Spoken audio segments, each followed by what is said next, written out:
किराएदार बेटा। उठ जा नालायक, सुबह के 8 बजने को है। तुझे एग्जाम नहीं देना क्या? थोड़ी देर और सोने दीजिए ना पापा। तू उठता या फिर मैं तेरे ऊपर पानी फेंकूं? रोज गधों की तरह सोता रहता है, पेपर की कोई टेंशन ही नहीं है। और एक हमारा समय था जब हम पेपर में फेल होने के डर से रात भर पढ़ा करते थे, सो ही नहीं पाते थे। तो क्या अब आप उसका बदला मुझसे लेंगे? मैं 15 मिनट बाद उठ जाऊंगा, आप प्लीज जाइए, मुझे डिस्टर्ब मत कीजिए। इतना कहकर रौनक रजाई ढककर फिर से सो जाता है। तू वैसे नहीं मानेगा, रुक मैं अभी पानी लेकर आता हूं। बस फिर क्या था, इतना कहकर वो भागते हुए बाथरूम में जाते हैं और पानी की एक बड़ी सी बाल्टी लाकर रौनक के ऊपर फेंक देते हैं। पानी पड़ते ही रौनक झट से उठ जाता है। ये आपने क्या किया पापा? अब तो उठेगा नहीं तो यही करना पड़ेगा ना। वैसे थैंक्स डैड, आपके कारण ना अब मुझे नहाने की भी जरूरत नहीं पड़ेगी।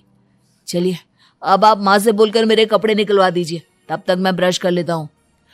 वैसे कल ना आप एक काम और करना, नहलाने के साथ साथ मुझे ब्रश भी करवा देना। ये ब्रश करने में ना मुझे बहुत आलस आता है। रौनक की बातों से अरविंद का मुंह खुला का खुला रह जाता है। वो अपनी पत्नी कमला के पास जाता है और रौनक की हरकतों के बारे में बताता है, जिसे सुन उसकी पत्नी हंसने लगती है। तुम अपने बेटे को समझाने के बजाय हंस रही हो। रौनक बच्चा है, धीरे धीरे सुधर जाएगा, आप क्यों उसके पीछे पड़े रहते हो? अभी नहीं सुधरेगा तो कब सुधरेगा? 10वीं क्लास में है रौनक, वो अब कोई बच्चा नहीं रहा। अरविंद की इतना बोलते ही वहां रौनक भी आ जाता है। क्या डैड, मैंने आपको एक काम दिया था, वो भी नहीं हुआ आपसे। अरे क्या हुआ बेटा? माँ, मैंने डैड से बोला था कि वो आपको बोलकर मेरे स्कूल की यूनिफॉर्म निकाल दे, लेकिन मेरे पीछे पड़ने के अलावा इनसे एक काम ढंग से नहीं होता।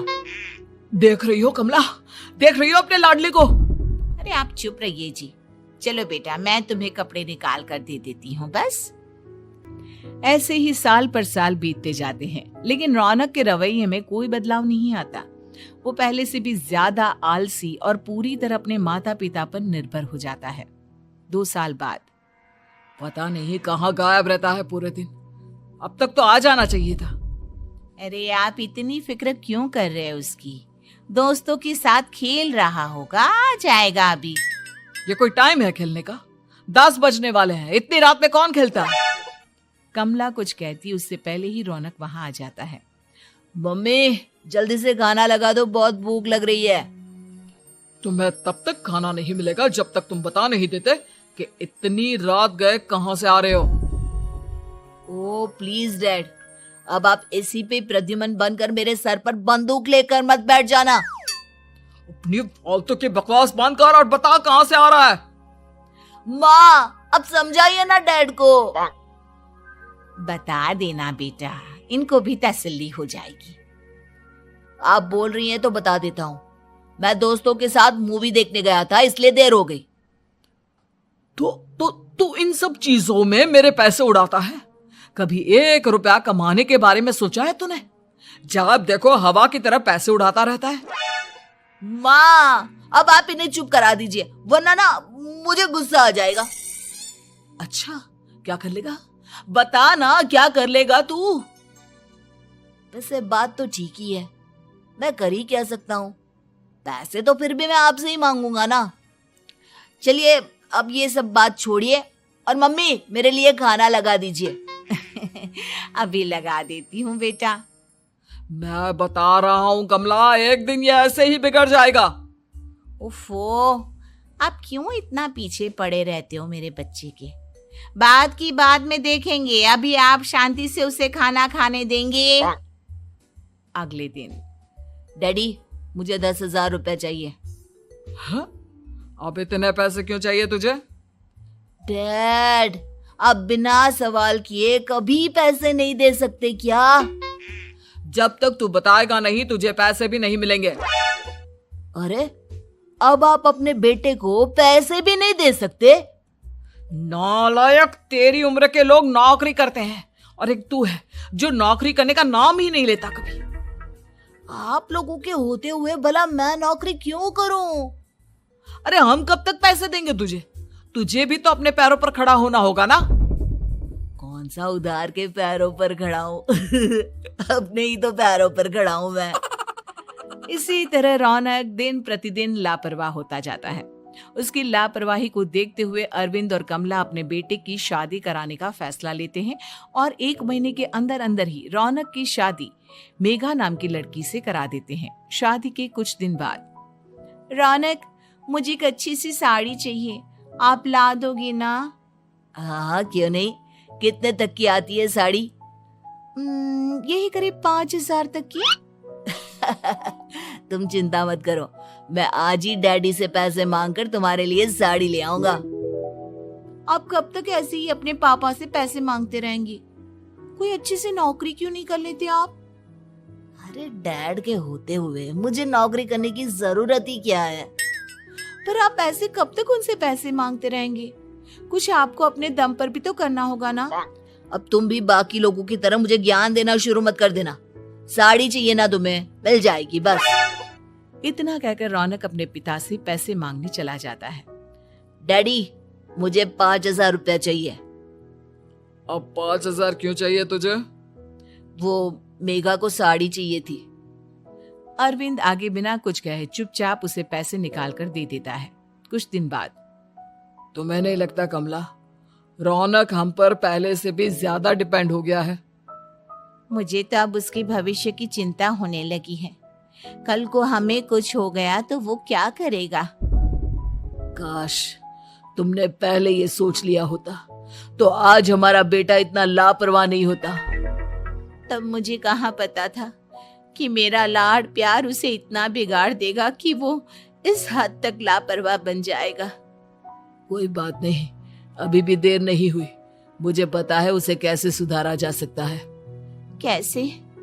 अरविंद कुछ कहता उससे पहले रौनक वहां आ जाता है और पैसों के लिए हाथ फैलाने लगता है। डैड, मैं और मेघा बाहर घूमने जाना चाहते हैं। अरे वाह, ये आज सूरज कहाँ से निकला है? Dad please.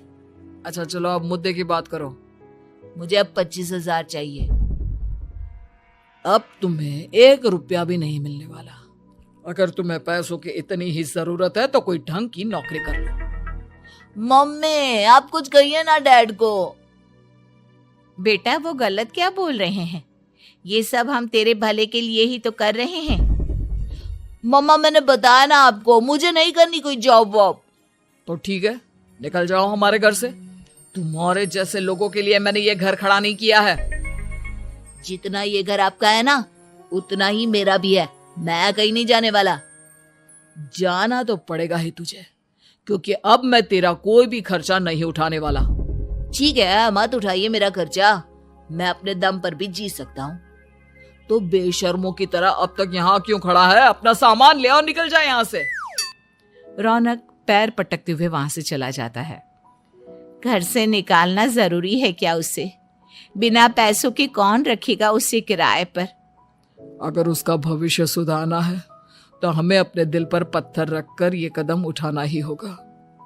दोनों बात कर रहे होते हैं कि रौनक अपनी पत्नी के साथ एक बड़ा सा बैग लेकर घर से निकल जाता है, लेकिन घर से बाहर उसे कोई भी मुफ्त में अपने घर किराए पर नहीं रखता। अंत में थक हार कर वो फिर से अपने घर चला जाता है। क्या हुआ? थोड़ी देर पहले तो दहाड़ते हुए घर से निकला था, अब क्या हुआ? नहीं रखा ना किसी ने तुझे किराए पर? डैड प्लीज, मैं कुछ दिनों में कोई अच्छी सी नौकरी शुरू कर दूंगा। आप तब तक तो हमें रख लीजिए प्लीज। सुबह से रात हो चुकी है लेकिन कोई हमें रखने को राजी नहीं है। अब आप ही बताइए, इतनी रात को मैं मेघा को लेकर कहाँ जाऊंगा?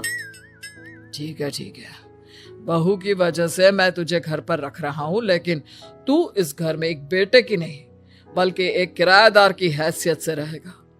3 महीने हैं तेरे पास। इन 3 महीनों के अंदर अंदर मुझे तेरी पहली तनख्वाह हाथ में चाहिए, समझ गया? पक्का डैड, इन 3 महीनों के अंदर अंदर तो कोई बढ़िया सी नौकरी ढूंढ ही लूंगा मैं। ऐसे ही धीरे धीरे समय बीतने लगता है और अरविंद के दिए 3 महीनों में से 2 महीने बीत चुके होते हैं। पापा जी ने हमें 3 महीने दिए थे, जिसमें से 2 महीने तो बीत चुके हैं। अब ये आखिरी महीना बचा है। अरे तुम चिंता मत करो, आज मेरा ना 2 जगह इंटरव्यू है, दोनों में से कहीं ना कहीं तो जॉब लग ही जाएगी। अच्छा, all the best. Raunak interview के लिए निकल जाता है, जिसके बाद शाम में रौनक घर आता है। कैसा गया इंटरव्यू? आपकी नौकरी लगी या नहीं? अरे पहले सांस तो ले लेने दो अच्छे से। बताइए ना, मुझसे तो जरा भी इंतजार नहीं हो रहा है। वो दरअसल बात यह है कि मेरी नौकरी तो लग चुकी है, लेकिन पैसे बहुत कम है। कितने पैसे हैं? 15,000। इतने में अरविंद और कमला मिठाई का डिब्बा लेकर आ जाते हैं। बधाई हो बेटा। हम जानते थे तेरी जॉब जरूर लगेगी। लेकिन मेरी सैलरी बहुत कम है मम्मा। कम है तो क्या हुआ, धीरे धीरे बढ़ जाएगी। हाँ बेटा, हम तो बस चाहते थे कि तू अपने पैरों पर खड़ा हो जाए। मतलब अब आप मुझे घर से नहीं निकालेंगे? नहीं, ये सब हमने तुझे जिम्मेदार इंसान बनाने के लिए किया था। Thank you mummy papa. अगर आप दोनों ऐसा नहीं करते तो मुझे कभी अपनी जिम्मेदारियों का एहसास तक नहीं होता। आज आपने मुझे सिखा दिया कि इंसान का अपने पैरों पर खड़ा होना भी जरूरी होता है। इतना कहकर रौनक झट से अपने माता पिता के गले लग जाता है और अपनी कमाई की पहली तनख्वाह वो अपने माता पिता के हाथ में सौंपता है। इस तरह रौनक एक गैर जिम्मेदार व्यक्ति से एक जिम्मेदार व्यक्ति बन जाता है।